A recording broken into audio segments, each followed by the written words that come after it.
pessoas, instituições, ideias.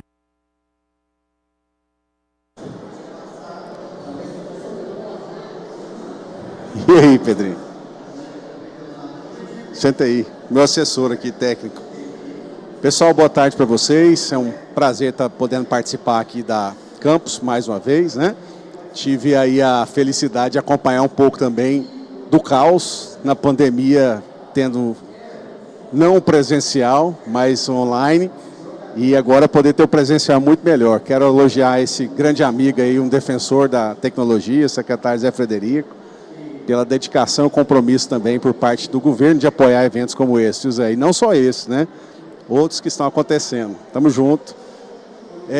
Pessoal, o convite aqui hoje foi para bater um papo com vocês de forma bem objetiva, falando um pouco sobre o conceito de cidades inteligentes e como que, através de atividades do Legislativo, a gente pode melhorar a vida das pessoas nas cidades. E o conceito de cidades inteligentes permite que a gente possa pensar um pouco sobre isso. Tá? Quero agradecer também a presença aí da galera da Brava, quero agradecer a Inaê, amiga lá de Pirinópolis, enfim, todo mundo que está aí. Então a ideia, justamente, é a gente falar para vocês aqui um pouco da vivência desse conceito que a gente percebe no mundo, né? E que de fora a gente pensa um pouco sobre cidades inteligentes, só falando um pouco assim, é usar a tecnologia para melhorar as cidades. Mas não só isso. Isso é uma das partes do conceito e do propósito de cidades inteligentes. Primeiro, é sim usar a tecnologia para melhorar o ambiente de gestão interna das cidades, né, dos entes públicos, e que como isso pode facilitar a vida do cidadão, mas também pensando em outros pontos além da tecnologia. Um dos termos aí importantes na pauta de cidades inteligentes diz também do conceito de sustentabilidade.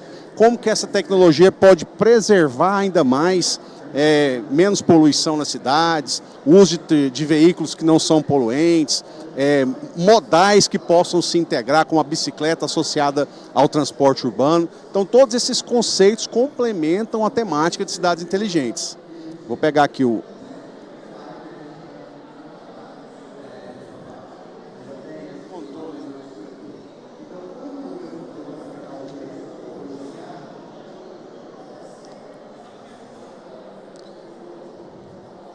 Então,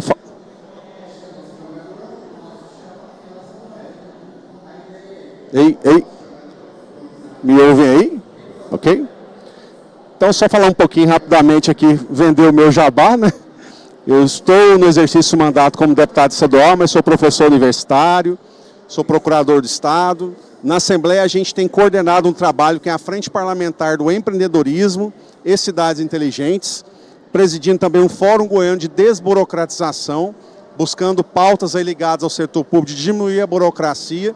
E a gente tem um trabalho também legislativo, né? Um balanço de cerca de 200 leis já aprovadas, que tem ajudado a melhorar várias áreas específicas aí nas cidades, dentre elas inovação, empreendedorismo, defesa de direitos, educação. São eixos da nossa atividade parlamentar. E uma das coisas legais que nós começamos a fazer na frente do empreendedorismo, com o apoio inclusive do LAPEI, que é o Laboratório de Empreendedorismo da UFG, foi de começar um trabalho sobre educação empreendedora nas escolas.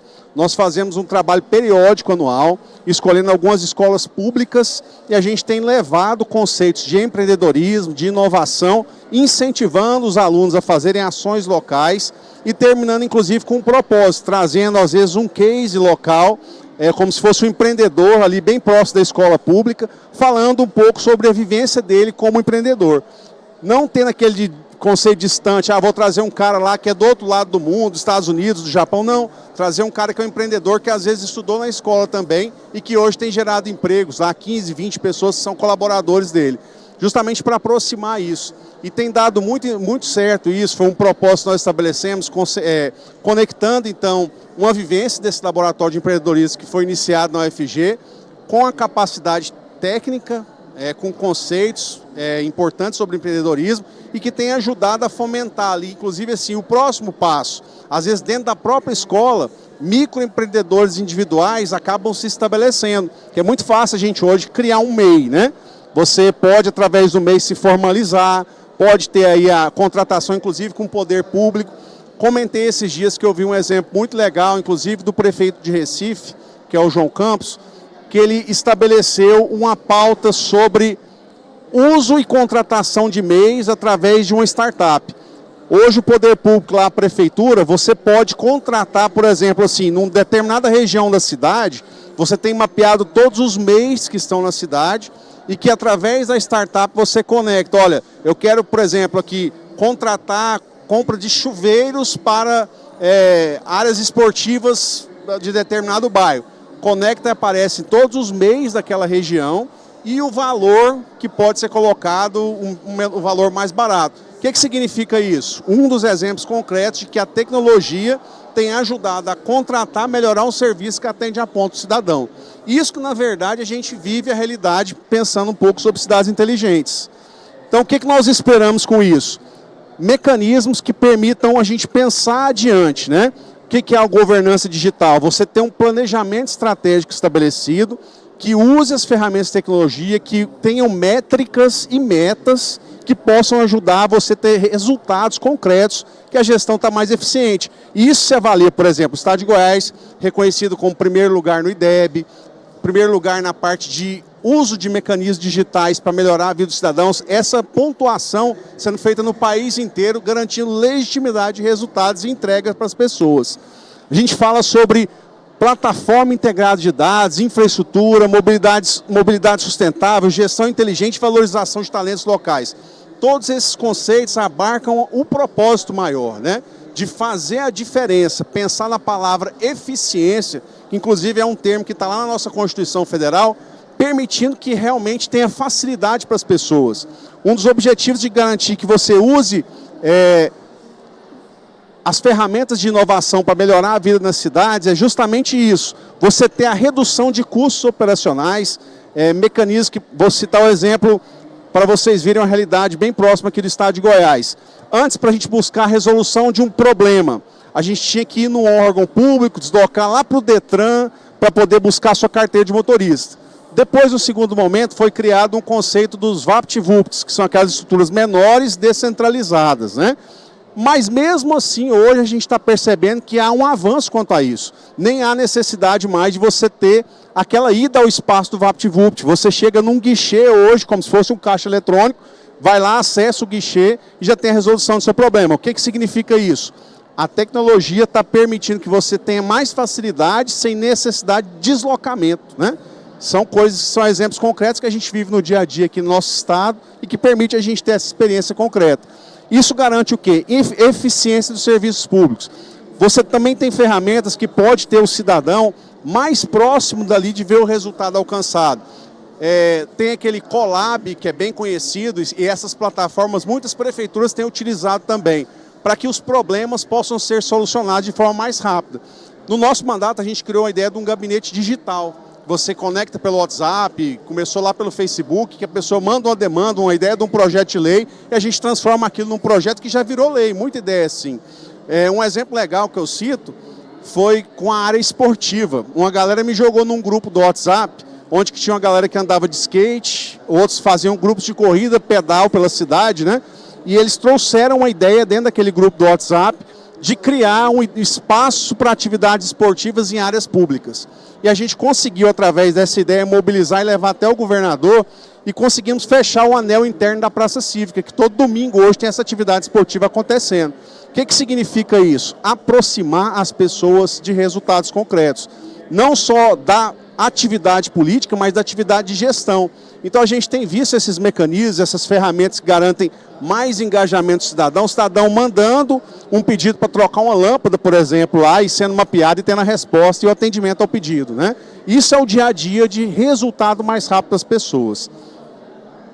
Tá tranquilo até aqui? Que eu sou meio acelerado para falar. Maiores desafios, né? Que são problemas. A gente tem, assim, grandes possibilidades com as cidades inteligentes, mas a gente tem desafios também. Custos, sempre a gente trabalha sobre isso e uma das ações importantes que tem que se pensar é como se tem incentivos, possibilidade de incentivos fiscais em algumas áreas, né? Como pautas também de incentivo para a implementação de uma política pública efetiva. Necessidade de modernizar a infraestrutura, quando a gente vai falar, por exemplo, sair de uma estrutura de não precisar ir lá no Detran, a gente tem que ter totens espalhados, por exemplo, por toda a cidade. É um investimento em tecnologia que você tem que fazer e que conscientizar as pessoas, inclusive até quanto a vandalismo. A gente percebe muitas coisas hoje sendo destruídas pela cidade, às vezes por falta de consciência de que aquilo ali é um equipamento que serve para todas as pessoas, né? Eu vou citar um exemplo muito comum dentro da escola, que a gente está tendo a possibilidade hoje de que os alunos da rede pública estadual estão recebendo um tablet para suas atividades, né? Mas cada vez que eles recebem isso, há um trabalho de conscientização. Fala, olha, você está aqui no terceiro ano, mas amanhã o segundo ano vai usar esse equipamento. E eu acho que esse é um trabalho que a gente tem que pensar no dia a dia, não é esperar cobrança lá do diretor da escola, é a conscientização de cada um também. Preocupação com segurança e privacidade de dados, né? Cada vez mais é um desafio, inclusive no painel ali do outro lado, depois vocês vão poder acompanhar, está tendo um debate justamente sobre marcos regulatórios, né? É a inteligência artificial que está sendo usada, mas são os dados também que a gente tem acompanhado isso aí, até o ponto de que garanta essa privacidade, mas que esse uso desses dados possam ser utilizados para ter um banco aí de informações, de respostas rápidas. Por exemplo, você passar num bairro aqui de Goiânia e saber quantos diabéticos, quantos obesos, quantas pessoas têm pressão arterial. Isso facilita a triagem e respostas também com atendimento, por exemplo, dessa área de saúde. Isso já tem sido utilizado em muitas prefeituras aqui no próprio estado. Dificuldades com relação à inclusão digital. Um exemplo disso é um evento como esse, que você permite a proximidade. Quantas escolas públicas estão participando do evento como esse aqui, né? Que você tem isso aqui próximo, né? Estou com meu filho aqui de 7 anos, que eu nunca imaginava que poderia ter um momento como esse, uma experiência, né? Então, para a gente observar que é muito rápido, né?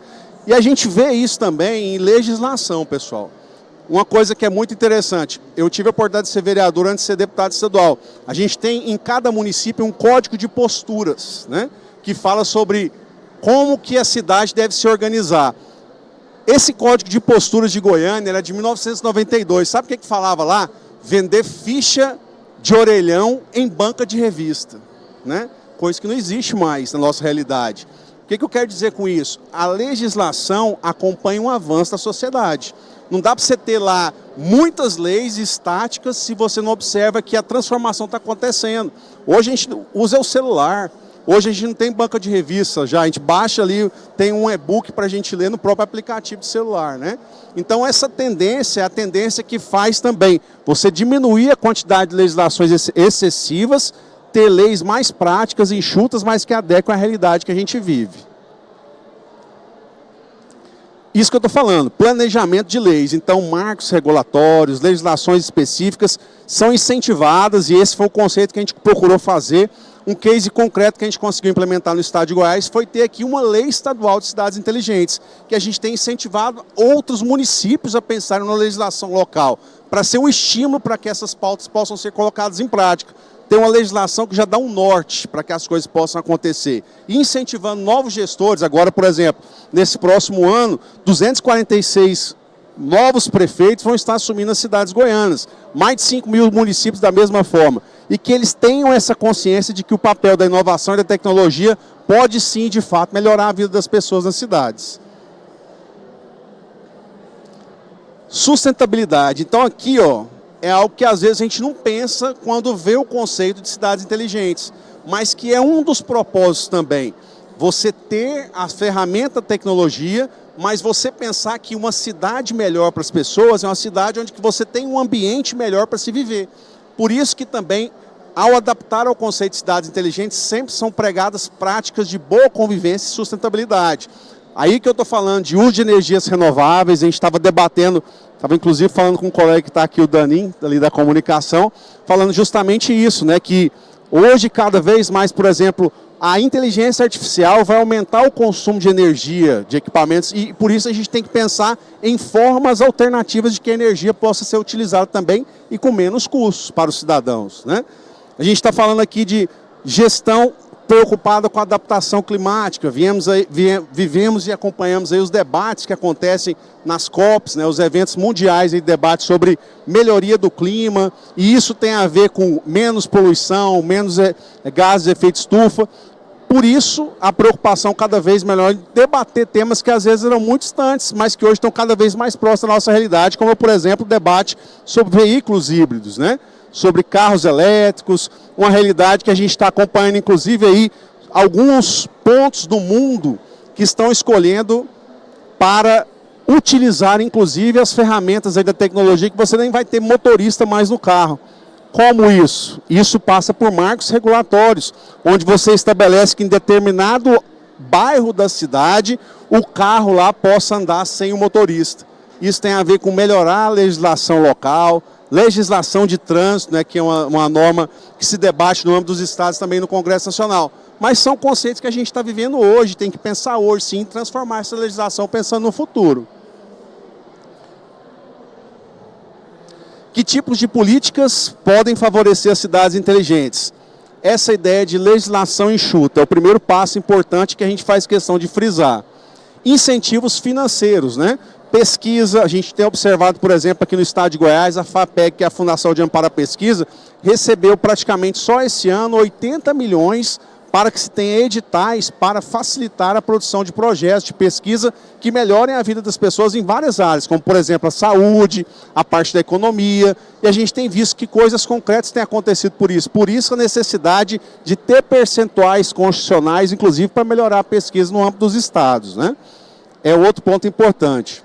Além disso, regulamentação de um debate sobre mobilidade urbana.